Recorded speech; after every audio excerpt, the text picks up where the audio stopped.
Hello. I'm back.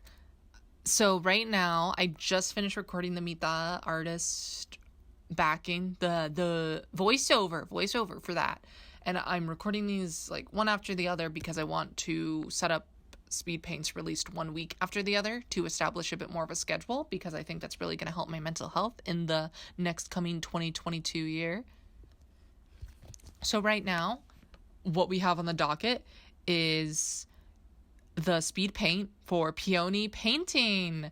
Initially, I was just going to release this video with the same...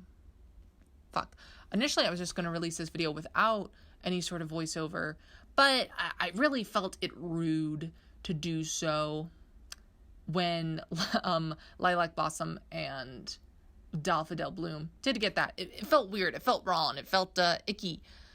But in the same token, in the same vein, it also feels weird because I actually made this painting, this digital illustration, months ago, like soon after I finished the Lilac Blossom one, and had the screen recording and just never recorded it because that was around the time I had a job and I was going to start moving into college soon, which I've done, and it just never got done. So I guess I'm finishing what I start, which should theoretically help my mental health. Anyway, so let's talk about piano. What a horrible name I've chosen. Let's talk about Peony Painting. So if you couldn't tell, Peony Painting is very special to me. I love that he's a pink little boy. I made his character before I came to realize things about my gender. So for him and Rosemary Hart have been big, were big comfort characters, like sort of secret indulgences of how I felt, and are now just straight up comfort characters for things that I'm out about. This is all to say that for those of you who didn't see the original Peony Painting reference, his character is a trans man. Ooh, pardon me. I believe,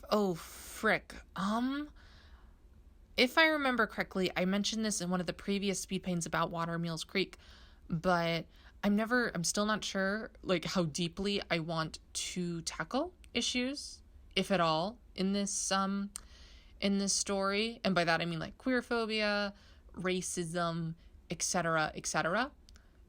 Because part of me wants to have the, just, this character's trans, and that's the end of it.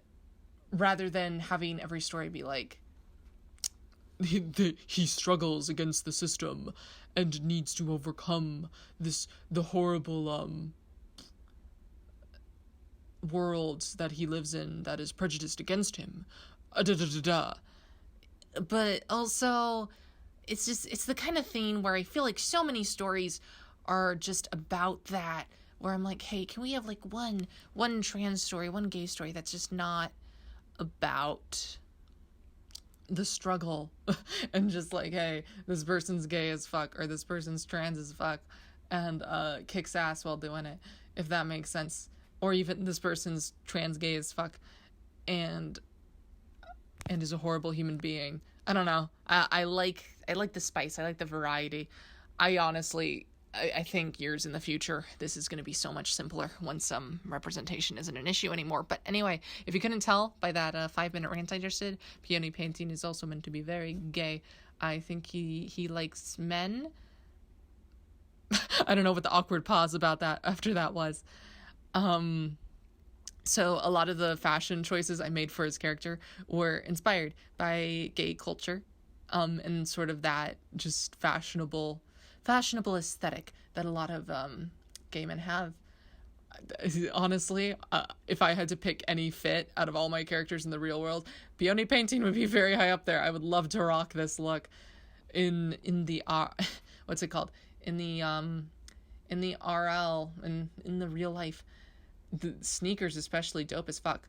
If I remember correctly, I really should have watched the speed paint before this, but I really struggled with a lot of the color choices and also my lackluster backgrounding.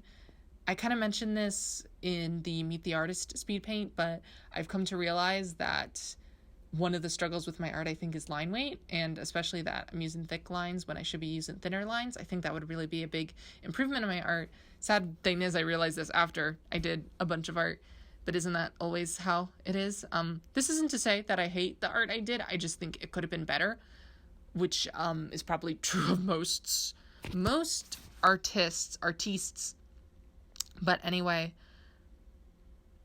I think a lot of Peony Painting's character is about them living in this very small town and desiring this big city life that Daffodil Bloom represents. And that's why he sort of becomes friends with her, is because she comes from this faraway city that's fucking cool as hell, and that he desires, especially because he's probably artistic on some level, and through his experiences is how he derives any sort of any sort of inspiration in his work. I really wish for me, how I express a lot of my characters is through their everyday lifestyle, and I haven't really thought that over a lot with Peony Painting, so that's sort of why I'm struggling a lot to talk about him right now. I can definitely tell you that he's probably, like I said, a more artistic soul, a more in-depth soul, but in a very I don't know if new age is quite the right word, in a very like astrology, poetic sort of way. So maybe less like your hippie friend who paints pictures of meadows and smokes a lot of weed, and more so your friend that is always overdressing, and your friend that's always overdressing for events and is dramatic and hates the world is not correct, and hates the monotony is what I was gonna say, and looks for beauty in everything. So yeah, I want to say more, but there's not much more to say. I feel like Peony Painting's pretty cut and dry, you know. He's cute. He wears lots of pink. He's got fluffy little hair that I love to draw so much, and he's a big comfort character to me. Can't wait to draw him in more outfits. I think he's very cute. Hope you all have a wonderful day. Sorry, again, for just not having the mental capacity to edit right now, so you're going to hear all the little scritches and ums and stuff, but if anything, I appreciate you all being patient with me. And I hope you all have a lovely rest of your day. Thank you.